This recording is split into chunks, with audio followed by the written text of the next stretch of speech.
Good evening. Thank you all for coming out tonight. I really appreciate it. Ron Calzone, I appreciate you coming down here tonight and talking to some folks about what we've got going on up in Jefferson City. And Chuck Purgason, thank you for being here. And Hector, I appreciate that intro. I really do. Folks, we the people of Missouri, with profound reverence for the supreme ruler of the universe and grateful for his goodness, do establish this Constitution. The Missouri Constitution preamble, coupled with the Declaration of Independence and the United States Constitution, show that our founders fully recognized that all powers and rights come from God. This was further defined in the Missouri Constitution when it states in Article 1, Section 2, that all persons have a natural right to life, liberty, the pursuit of happiness, and the enjoyment of the gains of their own industry. Being sovereign citizens, and with an understanding that the source of political power is vested in and derived from the people, that all government originates from the people and is instituted solely for the good of the whole, we impart a portion of our sovereignty to create constitutional governments to secure those natural rights. That to give security to these things being the true purpose of government, when it fails to secure those rights, it fails in its chief design. For over a century, the federal government has been and continues to usurp the rights of the sovereign citizens of Missouri by grossly acting beyond their constraints engineered within the United States Constitution. As stated in Article 1, Section 4 of the Missouri Constitution, Missouri is a free and independent state, subject only to the Constitution of the United States.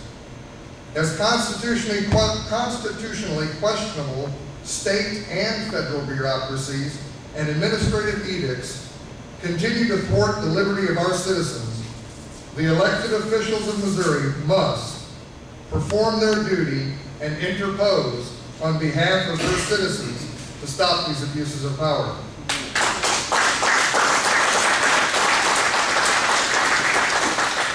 To those ends, with the divine guidance of our Creator, enormous help from my friends, family, and fellow patriots, it is my intention to seek, and with due diligence shall secure the election as your representative in the 146th District of Missouri.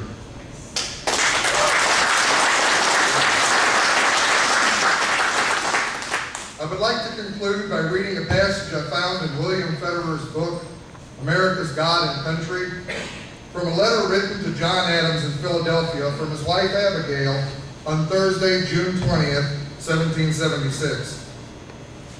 Considering the troubled state of our nation, I believe this passage reflects the proper attitude one should have while faced with the enormous task ahead. Quote, I feel no anxiety at the large armament designed against us. The remarkable interpositions of heaven in our favor cannot be too gratefully acknowledged. He who fed the Israelites in the wilderness, who clothes the lilies of the field, and who feeds the young ravens when they cry, will not forsake a people engaged in so right a cause, if we remember his loving kindness. Now when I found that passage, I wanted to know kind of what was going on in Philadelphia at that time, that she would bring that up. And this is what I found. Beginning on June 18th, 1776, in Carpenter's Hall in Philadelphia, upon the understanding of the resolution of the Continental Congress dated May 19th, 1776, recommending the total suppression of all authority of King George, the Commonwealth of Pennsylvania was born. This is from the Continental Congress. That it be recommended to the respective assemblies and conventions of the United Colonies, where no government sufficient to the exigencies of their affairs has been hitherto established, to adopt such government as shall, in the opinion of the representatives of the people, best conduce to the happiness and safety of their constituents in particular, and America in general, by order of the Congress. The resolution of the Continental Congress was a warning. The delegates within the colonies representing the sovereign people of their respective territories were to prepare for the impending turmoil and suffering. These governments have been around a long time, have been long established, yet are they still conducive to the happiness of our people and safety of their constituents. As Missourians, I believe we should take a closer look at our nation's founding and take heed to their warnings. Our nation is on a path of unsustainable debt. The dollar is in deep decline. Many Missourians are unemployed, and tyrannical edicts and regulations flood from the federal and state governments, further restricting the liberties of our citizens. My fellow patriots, as constitutional conservatives, lovers of liberty with a true reverence for God, our time is now. Yes.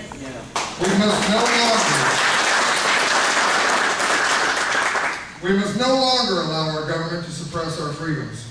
We must no longer allow our lives from cradle to grave be fashioned and regulated by bureaucrats. It is time we uphold our oath, our duty as we the people. Thank you.